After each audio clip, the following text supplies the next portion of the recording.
Hey, everybody, and welcome to Your Spiritual Best Friend. I am your host, Josh Sanchez, and on today's episode, we are going to talk about the new moon that is going to be in Leo. Depending on where you are, you might already be feeling the new moon's presence already. But regardless, we're going to talk about that. I have some reflection questions for you guys, and we're also going to talk about the tarot card reading, just weekly tarot and all that stuff too. So those are going to be our topics for today's podcast. But before we really get started with everything, I just want to say again, thank you guys for continuing your listening-ship and just endless support. It really has been a lot for me and the podcast, and for everyone that has come on already getting their astrology charts read and have came in just to talk to me at the crystal shop. I really appreciate you guys. I started that brand new journey earlier this month, and it's really been an awesome outlet for me, to practice my spiritual work in a very safe space with awesome people. So I just got to give props to everyone I've met so far, and it's really the reason why I'm just talking about this experience before we really get into today's topics. I really just want you guys to think about, all it takes is to meet just that right person or the right couple people to just get your mind off of whatever stressors you're going through, whether that is a friend, whether that is a work relationship, right? Like these people are put into your world for a reason, either for you to know something or to show you something different. And I will say, because of a lot of the new people I've met over this past month, I will say it's really helped me go through my own stuff and my own self confidence, especially being a tarot card reader and also astrologer. So I just want to give all the props, and I want you guys, the listeners, to just think about who are some important people or some new people you have met these past couple of months or this past month. Have they impacted you in a good way? Have they impacted you in a challenging way? I just really want you guys to think about that, because the theme of the Leo new moon is going to be that. We're going to take some things and find that fun side of us that we need. So, without further ado, we're going to get started with our first topic of today's podcast. Just like always, guys, please like and subscribe to the podcast if you're a fan, whether that's on YouTube, Apple Podcasts, Spotify. Your viewership will really help boost the podcast overall. But when it comes to this first topic, we're going to talk about the Leo new moon, what energy we should expect, a little bit about Leo, and then we're going to do some reflection questions. And based off of your rising sign, where you might feel the new moon's presence. So depending on where you are in the world, for some people, August 16th is going to be the new moon date. For others, it might be August 15th. But the whole point of a new moon is it's a great opportunity to reflect on this current month that you guys are on and to ask yourself, okay, what are the things that are working? What are the things that are not? One thing I will say to just be careful of and keep in mind of, especially during this new moon, is this month of August, there is 2 full moons. So we already had one, and we're going to have one in late August. And also, Venus is still in retrograde, and it's going to be all the way into the beginning of September. So, in terms of relationships, just be careful when it comes to manifesting. If you are manifesting, just because, again, this is retrograde, so take the time. Venus, being the planet of relationships, is in retrograde, so take some time and reflect before you manifest, because again, retrogrades, things are moving backwards, so just keep an eye out on that. And the planets are constantly in rotation with one another, so just be careful. Do your research before you really get into, if you are into manifesting and witchcraft and all of that stuff too. So just do your research before you really get into it. That's just my word of advice for everybody. So when it comes to Leo energy, Leo in general, Leo is ruled by the sun. So regardless of whatever placement you have Leo in, you don't have to have a Leo sun to shine bright in people's lives, or you can have any Leo placement. It can be a Leo Venus, it could be a Leo Mars, it could be a Leo Mercury, a Leo moon, a Leo sun, whatever. If you have any Leo placements, you know exactly what I'm talking about. Leo is all about shining bright, the ego, right? Think of the sun, right? It lights up everything. Just be careful with the me centric. But when Leos are on, they're creative, they're passionate. There's like a childlike nature with them that can be really good because we all have inner child in us. And and because of trauma or because of experience, it could negate us connecting with our inner child. What Leo always shows us is we need to tap into our child. We need inner child. We need to have fun.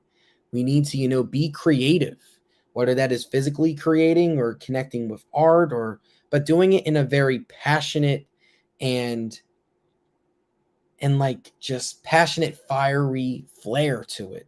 Like that's what Leos do when they're on. They have the power to lead and change people, but be careful with the me centric and letting the ego go too far, because we've all met people that have big, strong egos, and it's either you really like them or they become some of the most problematic people in your life. So Leo's also like the king, the ruler, right? Leo, the lion, right? So this is the energy we are feeling, not only for it to be the sun, but also in the moon as well. So we're feeling this double Leo energy. So if you guys have any fixed energy, so for my Scorpios, my Tauruses like me, my Aquariuses and Leos, you're going to feel these two energies a little bit more than usual. It might be in a good way where you might get stuff done, or you might add more, you might be feeling more creative, or you might feel like more passionate to get stuff done. Or it could be the contrary, where you might feel conflicted with getting stuff done. But the reason why I say fixed signs, just be aware, is because the new moon and the sun are in Leo and it's a fixed sign. So just be aware of that and look to see where Leo is in your chart. That also can help you as to like where you might feel it. I know later I'm going to talk a little bit about how it affects you based off of your housing system. However, there's other ways to look into whether there's a new moon or a full moon or any planet that's in retrograde. It's just, again, just look at whatever sign it is in retrograde and look to see where it is in your chart. So depending on where it is, it'll all make sense. But without further ado, so that is Leo's energy again. It's ruled by the sun. I know I've done a lot of podcasts on Leo energy in the past. It's a very, when tamed, Leo can be a very powerful energy. It's just, again, just trying to stay disciplined, not letting the ego fuel, not becoming too me centric. That's the big lessons here when it comes to any Leo energy.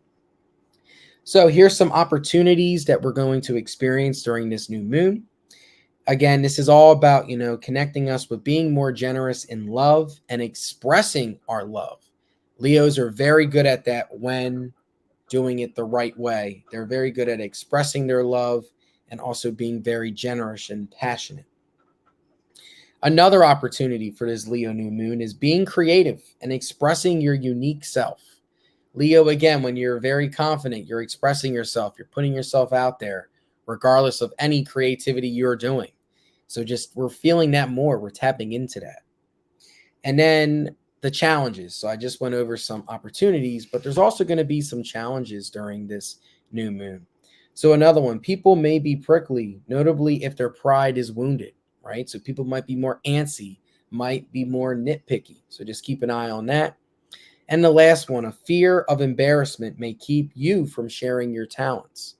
So, like I mentioned, right, Leo's all about the confidence, self-confident. The ego is ruling this world. But there also could be a lot of shame or embarrassment with sharing your ideas. So just be aware of that. Some affirmations for you guys during this new moon. Your heart is a steam of love. Being generous makes my life richer, or your life richer. You are bold. You feel royalty.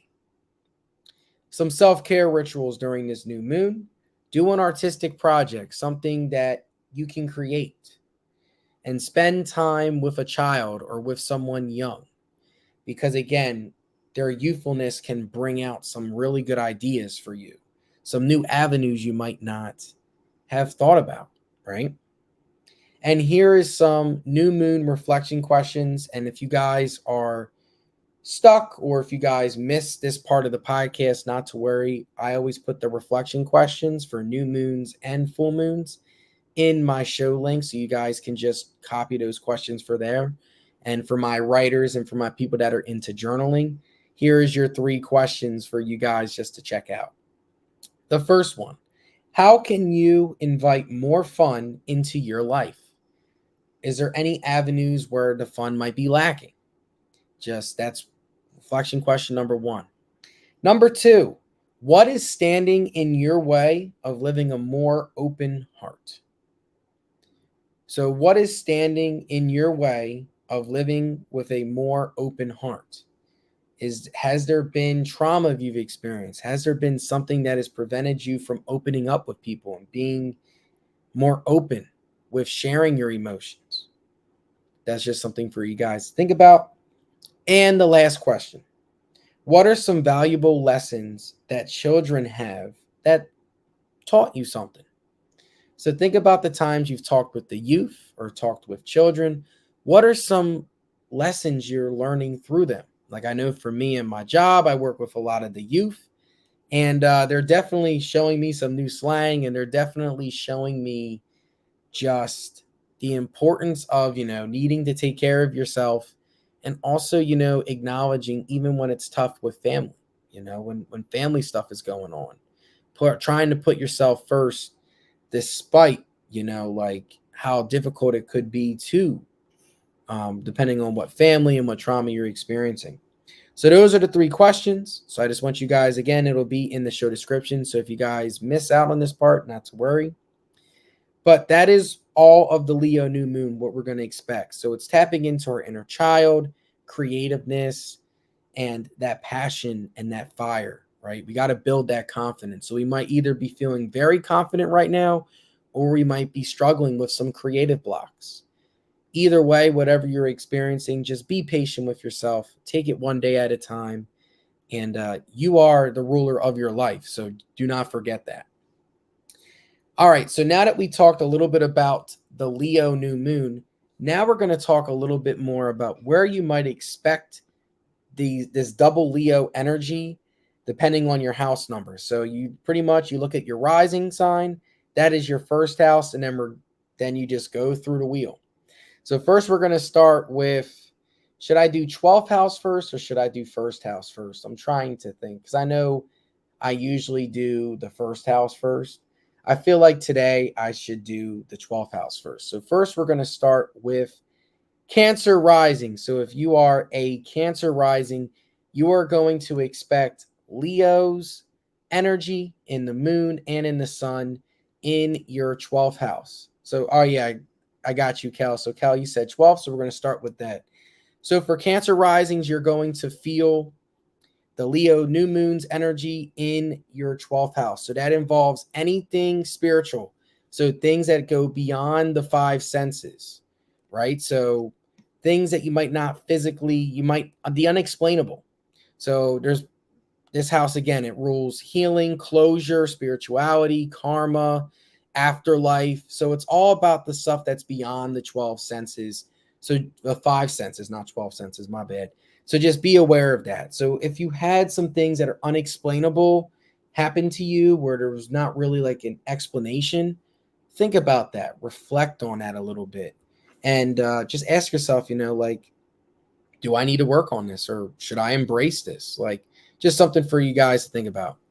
All right. And Kel, I noticed that you're a Sag rising. I am also a Sag rising. So we will each be going through the same house. So just bear with me. We're going to get through it. So after Cancer comes Gemini. So if Gemini risings, you guys are going to feel Leo's new moon in your 11th house. So that involves big groups of people. It involves your friends. It involves humanitarianism work, technology, hopes, wishes, the future, anything bigger picture oriented. This is what you're going to feel. And you might question, or you might need to tap into more creativeness when it comes to that. Taurus risings, you guys are going to feel the new moon's presence in your 10th house. So that involves your career, your long-term goals, structure, status, reputation, public image, so masculinity. So this is all in your 10th house. So your career, bigger picture, and sense of taking action. So that is where Taurus risings, again, that's why fixed energy, you're going to feel this more in a deeper house. So just keep your eye out on that. Next, after Taurus, is Aries. So Aries risings, you guys are going to feel the new moon's presence in your 9th house. So that involves, again, travel, wisdom, philosophy, higher education, law and religion.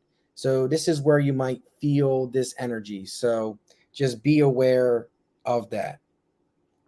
And yeah, let me just make sure I'm going on the zodiac right, because I think I might have done it backwards, because I usually do 1, 2, because I know Cancer's 12, Gemini's 11. Just making sure I'm good. I'm good. I always get in my head with that. I want to make sure I'm doing it on the right scale. So yeah, so if you are a Aries rising, again, this is your 9th house. So this is, just think of bigger picture. I'm just trying to make sure that I'm doing this right before I really get into it, because I know I'm a Sag rising, and I know for me, Leo is in my, so it goes, for me, Sag, my 12th house is Scorpio. Yeah, I'm doing it right. Yeah, I'm good. Again, my fault, guys. Again, this is the new moon coming at me like, oh, I'm good. All right, so continuing. Pisces risings, you guys are going to feel the new moon's presence in your 8th house. So that involves intimacy, all forms of intimacy. It could be physical, mental, emotional, sexual, any type of intimacy. This is where you're going to feel it. So it's going to be in your 8th house. So just be aware of that. And also trauma and the concept of inheritance. So just think about that for Pisces risings. Aquarius risings, you guys are going to feel the new moon's presence in your 7th house. So that involves relationships, marriage, contracts, the whole idea of partnerships. So it could be committed partnerships romantically. It could also be business partnerships. It could be friendships. It's the whole idea of partnership. So that's where you guys are going to feel that. And also be aware that Venus is in retrograde. So you might even feel this on a deeper level more than usual, because Venus, being the planet of relationships, is in that 7th house. Next, we got Capricorn risings. You guys are going to feel this presence, this new moon presence in your 6th house. So this involves physical health, so fitness, daily routines, eating, nutrition, organization, a little bit of work habits. This is all going to be in your 6th house. So you might question your daily habits and your routines, and that's okay. Next, we got Sag rising. So I know I got a couple Sag risings in here. We are going to feel this because I'm a Sag rising as well. We're going to feel this new moon in our 5th house. So this involves romance, love, affairs, play, creativity, our inner child, childlike spirit, all of that stuff. So this new moon, it might hit us more, like tapping into our creativity, tapping into, questioning our creativity. What can we do to connect more to our inner child? Sag risings, you're going to feel this a little bit deeper than other placements, because this is involving the house of creativity, and Leo is all about creativity and putting yourself out there. So that is the 5th house. So that is where you're going to feel this energy. Next, we got Scorpio rising. Scorpio risings, you're going to feel the new moon's presence in your 4th house, which involves the sense of home, family life, self-care, emotions. So this also is the feminine house of the 12 houses. So tapping into your more feminine side. We have masculine and feminine energy. We all do, regardless of gender norms and stereotypes. We all have masculine and feminine energy. So for my Scorpio risings, tapping into your more nurturing, caretaking, homey type of energy. That's just something for you guys to think about. A couple more houses left. Next, we got Libra risings. You're going to feel Leo's new moon in your 3rd house. So this is, again, communication, the mind, thinking, small community, so neighbors, maybe early education. So just you might even be thinking, dang, like I did this when I was younger, or like, hey, I communicate this way. So that's something for you guys to just check out. Next, we got Virgo risings. You're going to feel this in your second house. This involves money, work, income, the whole idea of possessions. You might have some questions on that or a boosted confidence in getting more of that possession and getting more money. That's something for you guys to think about. And then Leo risings to wrap up the full 12. You're going to feel the new moon's presence in the first house, which is the house of self. So this is all about beginnings, your physical body, first impressions, attitude, identity, your approach in life. You might have questions or you might have a boosted confidence in that. So I know I went through a lot in a very short amount of period of time. Make sure you guys take your time to just go through each of the houses. I know I did a different order than usual. My apologies for second guessing myself while doing this. I was doing it right. I usually do 1 to 12, but I like the 12 to 1. It definitely was nice. So again, depending on what your rising is, this is where you might feel the new moon and the suns at combined energy together, because that's what happens on a new moon, right? Like the sun and the moon are in the same spot. But also look to see where you have Leo in your chart or any fixed energy. So the houses is just one way to look at it, but there's multiple ways for you guys to look at it if you know your chart right in front of you. So just be aware of that as well. So you might feel it in other areas, not just the area that I'm describing.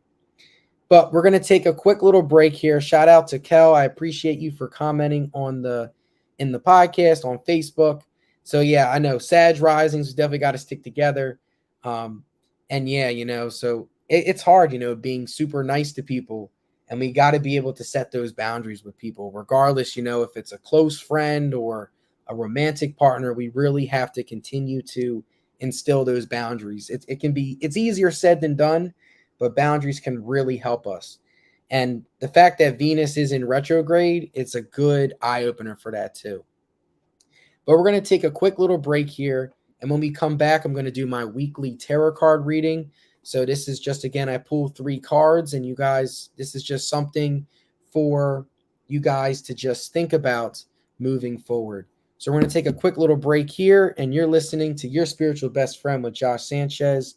We will be right back.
All right, guys, and we are back. I hope you guys enjoyed that quick little break. I just needed just a couple seconds just to get my cards all in order, and we are ready for our weekly tarot card reading. So before we get started, you always got to thank your ancestors, the people that came before you, for being able to give you a space where, we can, share tarot and stuff. So I just want to thank my ancestors for that again, for giving me the gifts to, pull out cards and to really just help people in general.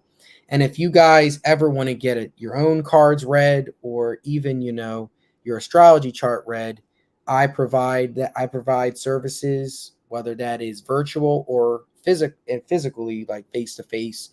I work at Find Your Harmony, a crystal shop. I work every Tuesdays and Saturdays. So I'm going to start doing that more in the fall as well. So whether you want to see me face to face, or if you want to see me virtually, you can. My website, the link to my website is all in the show description, so you can just check that out. And prices vary again due to your income and all that stuff too. So without further ado, we're going to get started. So first I'm going to split the deck. I thank my ancestors. And my question, like always, is what energy should me and my podcast listeners expect for the rest of this week? So for the week of August 14th, what energy should me and my podcast listeners expect? So if you guys hear the cards shuffling, I always do a couple shuffles. I always close my eyes because I want to feel the card's energy. And then what we're going to do is we're going to read a little bit of it, and then we'll go from there. So one more shuffle, and we should be good to go. These cards are ready to talk today. Definitely feel the Leo new moon's presence, guys. Not going to lie. All right, so we got one. This one definitely. 2 and 3. All right, so we got our 3 cards. So, and again, if you guys are listening to the audio format, not to worry. We'll go from there. All right, so this first card's already pretty funny. All right, so the first card we got is the Lover's card. So if you guys can see virtually, I don't know if you can see clearly, I apologize. But the Lovers, some people say this is connected to a little bit of Gemini because it's 2 people. But the Lovers, it is a major arcana card. It is number 6 out of the 21 major arcana. And this involves love, harmony, partnerships, and choices. So love is the energy of life, according to Robert Browning. There is nothing as powerful as receiving the Lover's card during a reading, especially one centered on personal relationships. The Lover's card mainly represents love, relationships, and major decisions regarding soulmate situations. Even when you are not looking for love advice, the Lovers can be a powerful card that helps you get clear about your own values and find harmony within yourself. You may feel unsure about what direction you should take or who to trust, or you may have to choose between contradicting and equally unifying options. The Lover's card advises you not to automatically go for the easy road, temptation. First, gather the information you need to make the right decision. If you face the problem and contemplate it wisely, it will lead you on to greater things.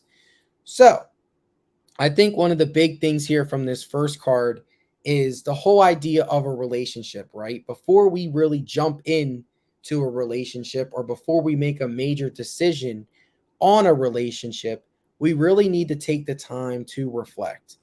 It's very easy to meet someone new and immediately jump into the deeper parts of a relationship because it's new, it's exciting, there's not a lot of work.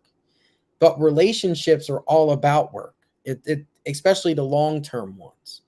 You're learning new things about yourself. You're learning what you need moving forward from people, and then also being able to communicate that with people. It may sound easy the way how I'm describing it, but it takes time to get there. So before you make that major decision, think, right? Is this relationship good for me? Is it transformative, right? And when you make that decision, you're going to be very rewarded versus when you jump in. So relationships are going to be a big part of this week, whether that's with friends, whether that's with family, loved ones, depending on whatever avenue you are experiencing. So before we jump into these decisions, let's weigh the facts and let's not take the easy road on things. Because again, it can be very powerful, the relationships we are meeting or that we already currently are in. So very powerful first card. So let's see how the rest of the 2 go. The next one we got 4 of Cups. So if you guys see, it's a person sitting by a tree. It looks like someone is handing a cup, and the person is like, I don't really know. So, so let's see here for next one, the 4 of Cups. For this one, we got depression, missed opportunities, feeling stuck. The Four of Cups represents missing out on opportunities, depression, and losing motivation in life. Do you look around and feel that where you are and what you have is not enough? Or perhaps you are facing financial problems. The Four of Cups reminds you that to solve the issue before you, you will need to think outside the box. Although it may be tempting to withdraw inside yourself, you must avoid this. If you open your eyes and look around you, you will be able to find a way through this and move forward. So, the first card we got, these two cards are definitely going to be some conflicting energy right away, right? Because we have a side of us, right? Like we need to think before assessing the relationships. But then this card is telling us that we might miss out on some opportunities, right? And instead of thinking about the opportunities you're missing, think about, the learning experience you're getting from these experiences. Because yes, we are always missing opportunities, whether that is career-wise, meeting new people, but the problem though is, right, like we get in our own heads, and when we get in our own heads, we really have to be aware of that. Are we isolating? Because from this first card, we should not isolate. We should find those people that are very special to us, right? But again, right, not being so hard on ourselves during the missed opportunities, and also keeping an eye on financially, how are we feeling? Are we struggling with finances? Like that is a big thing, especially we live in a capitalistic society. We need to keep an eye out on that. So again, right, I know, Cal, good point, like cup half full. I completely agree. Like is our relationships, and even the relationship with ourselves, like is our cups halfway filled? Do they need to be fully filled? Right? That's just something for you to think about. I think practicing gratitude can really help us through this. And then, but yeah, so we have one more card left, and then I'll combine all three together. But so far, we got some conflicting energy between new opportunities and relationships, but also, missing out on opportunities and being depressed and isolating. So, two very conflicting energies. And this last card we got the Knight of Pentacles, and it is upside down. So, depending on what this card says and how I'm feeling overall about the reading, I will decide if it needs to be flipped back or kept there.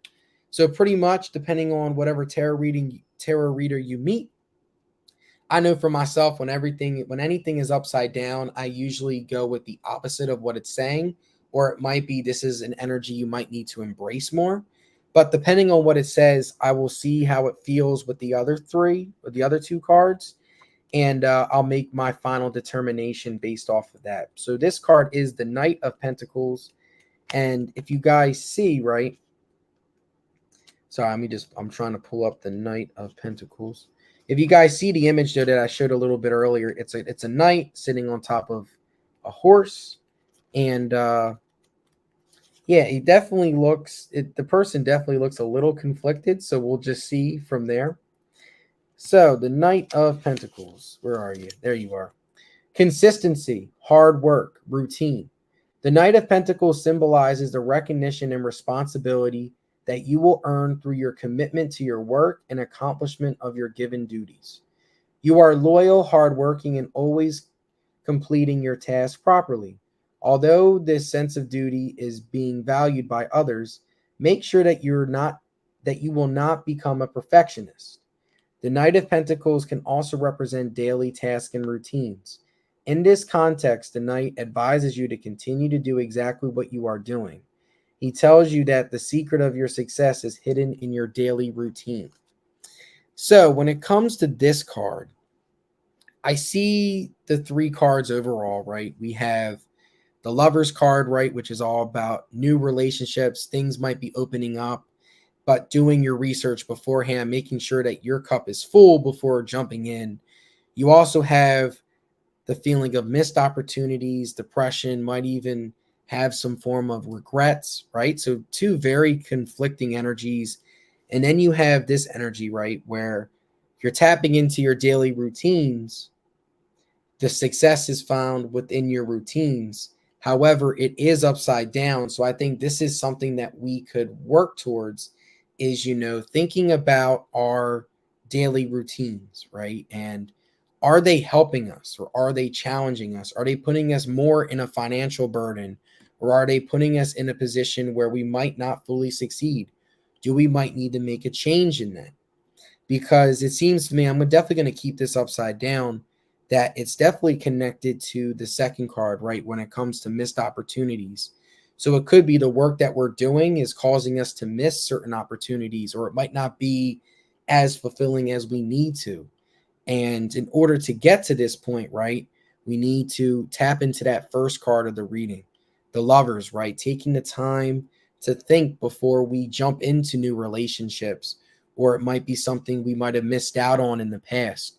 So, overall, this reading, just takeaways, I would say assess your daily routines. Ask yourselves, are the people in my daily routines, are the things that I'm doing, is it giving me value? Is it recharging me? Is it helping me feel better? Is it opening the door for me to meet new people and new relationships?